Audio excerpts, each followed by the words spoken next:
All right then. Soul City Church, good morning. Good morning, good morning. It's so good to be with you all, even on daylight savings time for those who celebrate.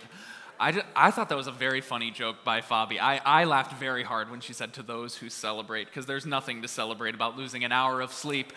But you're here, and that's what's important. I'm so glad that you are here. If we haven't met yet, my name is John. I have the privilege of being one of the pastors here. And before I give my answer to the question that you all were just discussing, before I tell you my go-to junk food or guilty pleasure meal, I just feel like I need to say, before you hear what I'm about to tell you, most of the time, I really am a bit more thoughtful and regimented and even strict with what I choose to eat. However, I am a human being, y'all. And I do love a good cheat meal from time to time. And in the last year or so, my wife Erin and I, we've started a new Sunday night tradition where after we get the kids in bed, we order takeout from a great American institution, Chili's Bar and Grill. Yes. Now let me tell you, we were on Chili's long before the Triple Dipper went viral on TikTok, okay? Because when you grow up in the northwest suburb of Chicago like I did, Chili's is basically a Michelin star experience. And I still love Chili's to this day, and we get it just about every single Sunday night. In fact, I want to show you just how often we order out from Chili's. So another thing we did in the last year is we were lucky enough, my family and I, to buy a new home. And anyone who's ever bought a house before, you know that part of that process is your mortgage company going through all of your finances with a fine-tooth comb. And in the process of buying this particular house, our company did find one instance of suspicious activity on our account. And so they sent us this real, actual email. Here it is. Good morning. Could you please upload the documents for the items below? A signed explanation regarding consistent payments to Chili's. Here are the dates. October 21st, October 7th, October 2nd, September 16th. In other words, we order Chili's so much, it looks like it should be illegal. We love it, we love it. And if I'm honest, most of the time, I think part of the reason we get Chili's so much is because after a long week, after a long weekend, after a long Sunday morning at church, for me, after that, you get to Sunday night, and most often I tell myself, you know, getting some Chili's right now, that would make me feel so good. That would taste so good. I'm gonna feel so good once I get this Chili's in my belly, okay? And then about 30 minutes later, after I've had a tub full of Parmesan garlic, boneless wings, and an ungodly amount of chips and queso, I don't need to tell you that more often than not, I don't feel very good after eating that Chili's because I don't have the metabolism of an 18-year-old anymore. I feel that Chili's for the entire next day. But every week, I convince myself that it's gonna make me feel really good. But in reality, it often makes me feel worse. I convince myself that it's going to be really good for me, but in practice, it doesn't do me any good. Have you ever experienced something like this? Maybe it's not with Chili's. Maybe it's not even with food. But have you ever had something that you told yourself it would help you, but in reality, it actually ended up hurting you? Or maybe another way of saying it, have you ever found yourself maybe feeling like, I thought this would bless my life, but it just made a mess of my life? I thought this thing, stepping into this relationship, saying yes to this opportunity, I thought that this would bless my life and make it better, but when I actually did it, it actually just made a mess of things. Single people in the room, have you ever told yourself, like, if I could just get in a relationship, like any relationship with any breathing human being, I believe if that were to happen, my life would be better. And then you got into a relationship with the wrong person, and things just got worse. Or you ever tell yourself, if I could just change my body, then I wouldn't be so insecure. But then maybe you actually did change your body. Maybe you lost some weight, but you never dealt with the stuff underneath that. And so it actually gave birth to a whole new crop of insecurities. Or maybe you have a certain habit that you started doing it because maybe it made you feel good, or at least it was a good distraction, but over time it's actually become more of an addiction. And now you tell yourself, it's just something I do so I can relax, but actually you feel trapped by it. I thought it would bless my life, but it really just made a mess of my life. This morning, we are beginning a new teaching series called Bless This Mess. And over the next couple weeks, we are going to be diving in each week to a different story from the life of the Old Testament character Jacob. And Jacob's life is actually a perfect example of this tension that we've been talking about. This human tendency to put our faith or put our trust in things that we think will bless us, but once we actually get there, they just make a mess of us. And what I think we'll find out is it is often in our pursuit to bless ourselves that we can miss the actual, real, meaningful blessing that God has for us. And so, y'all need to buckle up, because for the next 4 weeks, you are with me in the Old Testament, and I am too excited about this. I need you to match my energy. Here we go, bless this mess. So, here's what I need you to do. Reach under the seat in front of you, grab a Bible, or onto your armrest, grab a Bible, and open it up to Genesis chapter 25. It's on page 20 in the Soul City Bible. Genesis chapter 25 on page 20. Now, this first story that we are going to look at together today, it takes place partway through Jacob's life. And so before we dive in, I think it'll be helpful for us to understand a little bit more about who this Jacob guy is and a little bit more of his backstory. So while you're turning, I'm going to give you a little bit of context. So Jacob is what we would call one of the patriarchs, or one of the founding fathers of the ancient Israelite people. Or in the Old Testament, we often refer to these people as God's chosen people. Now, fun little fact about Jacob. Jacob is actually a twin. He has a twin brother named Esau. And a couple chapters before Genesis 25, we get the story of these two boys' birth, where their mother, Rebekah, gives birth to Esau first and Jacob second.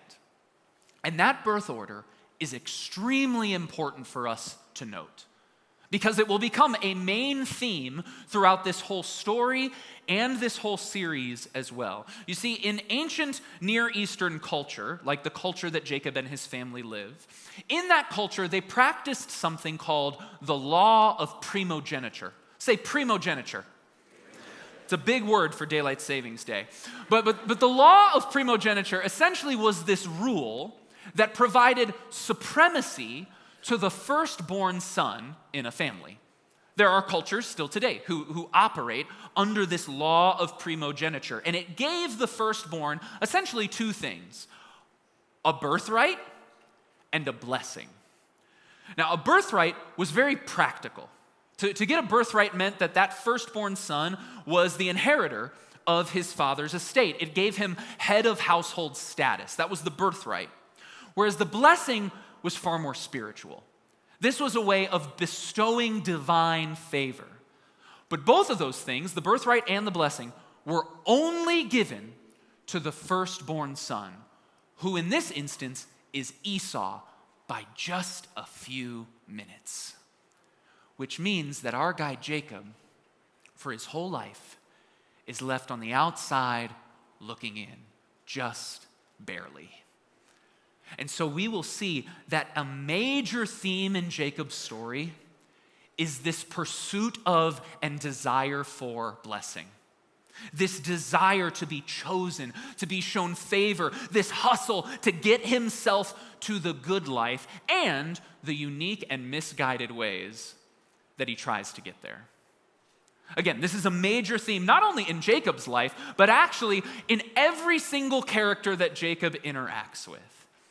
And so today, actually, what we're going to look at is we're going to look at a story of Esau, his older brother's misguided pursuit of blessing. So with all that biblical context in mind, let's dive into our text today. Genesis chapter 25, verse 27. The boys grew up, And Esau became a skillful hunter, a man of the open country, while Jacob was content to stay at home among the tents. Isaac, their father, who had a taste for wild game, loved Esau, but Rebekah, their mother, loved Jacob. Verse 29. Once when Jacob was cooking some what?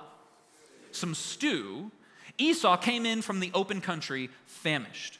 He said to Jacob, "Quick, let me have some of that red stew. I'm famished."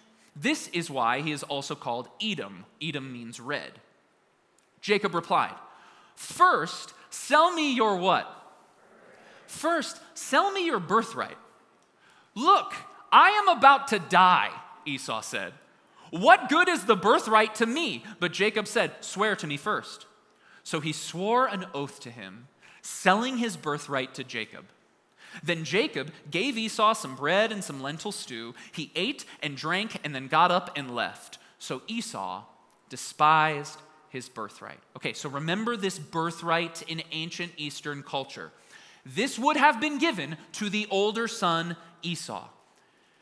And it was a pretty big deal to have this birthright. This would have given significant cultural and social and economic advantages to Esau for his entire life. But here, in this story, we see Esau give all of that up for one bowl of stew. And the author of Genesis is actually doing something quite ingenious with their characterization of Esau in this story. Scholars believe that the stew that's mentioned here, like it says, was likely a lentil or bean type stew. But in verse 30, when we read Esau saying, "Let me have some of that red stew," in the original Hebrew language that this was originally written in, Esau doesn't actually use the word for stew, but instead he just uses the word for red twice.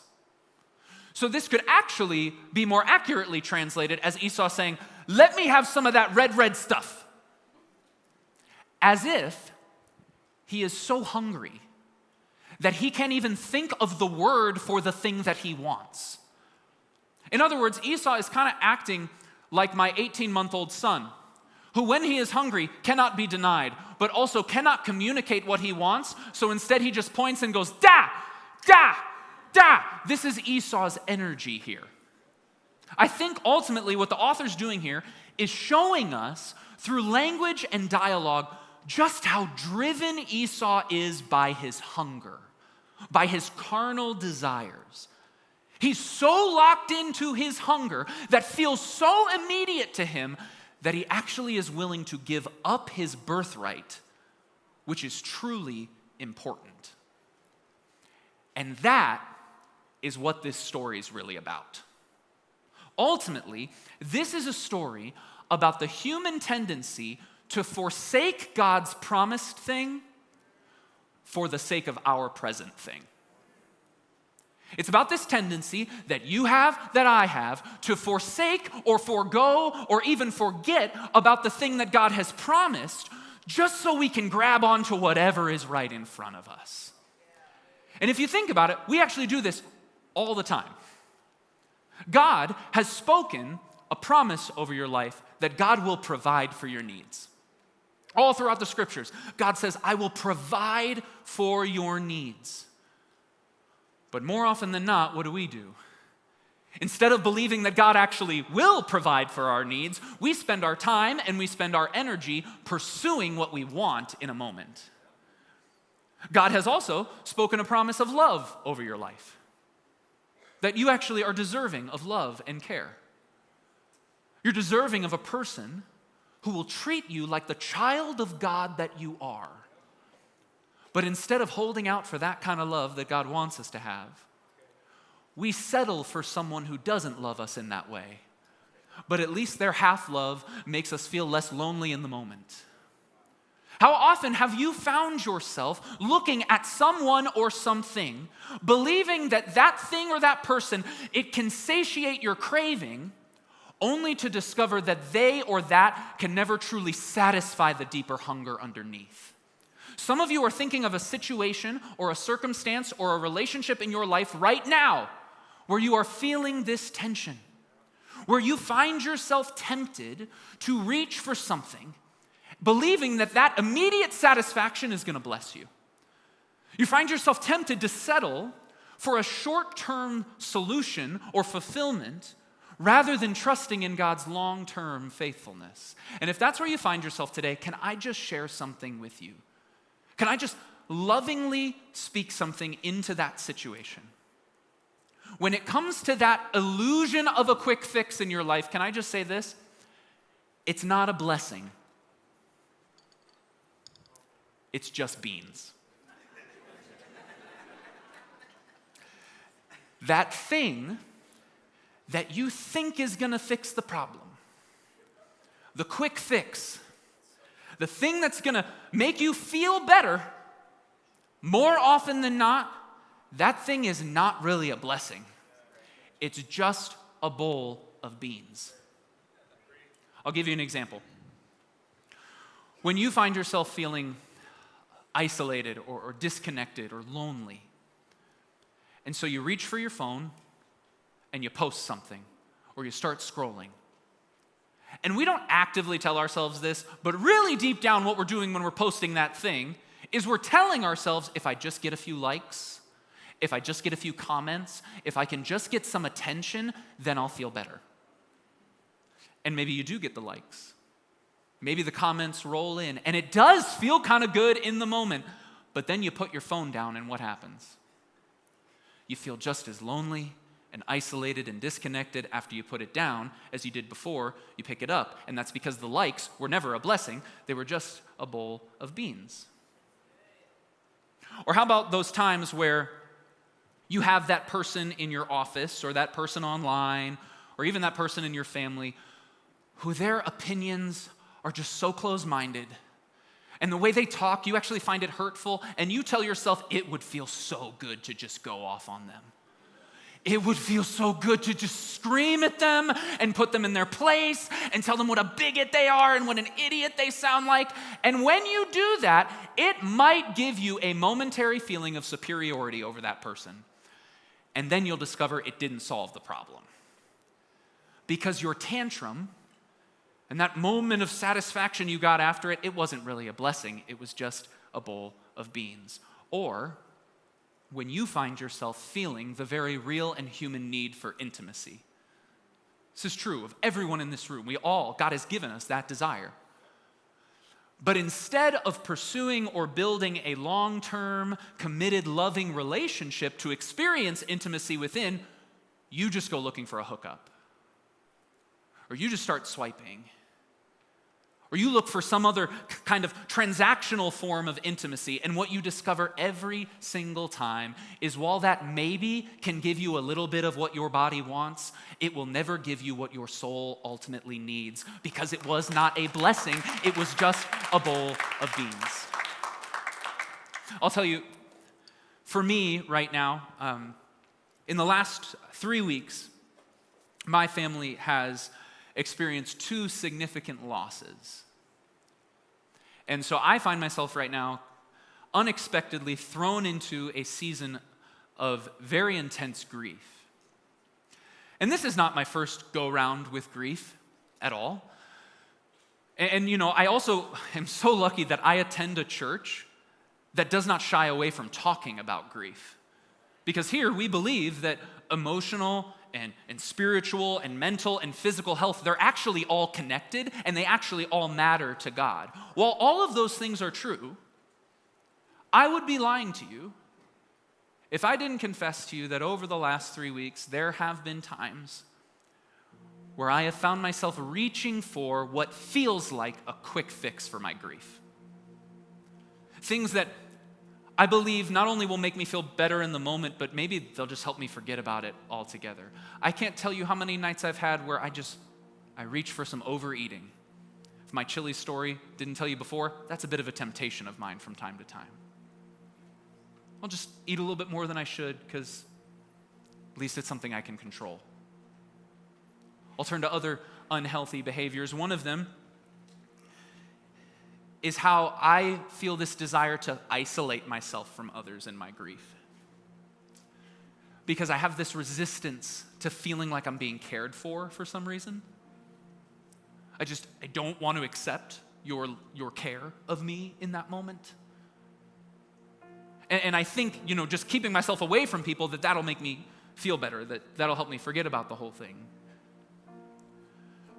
But what I have to keep reminding myself of in this season is that those behaviors or those patterns or that kind of avoidance, while I can easily convince myself that that's what's good for me, ultimately, that is not what's going to make me feel better. Ultimately, that's not what is going to guide me through this season of grief. It's just a bowl of beans. But in actuality, my faith in a God who Scripture says this God is close to the brokenhearted, my faith in that kind of God leads me to believe that while my grief itself might not be a blessing, God does have a blessing for me in the grief. That God will actually meet me in it and has something good for me in it, but I have to be courageous enough to step in. I have to be patient and faithful enough to wait for God in it. Because here is what I promise you. I promise you that your short-term fix of your life will always pale in comparison to God's long-term faithfulness in your life. I'll say it again. Your short-term fix of your life, the thing that you want to reach for, the thing that you tell yourself, oh, that's going to make it better, oh, that's going to solve all the problems, and it'll be really easy to get there. The bowl of stew that it is in front of you, it isn't even in the same category as the blessing of experiencing God's long-term faithfulness in your life. But the question is, will you trust that God has it? Will you be patient? Will you have faith in God?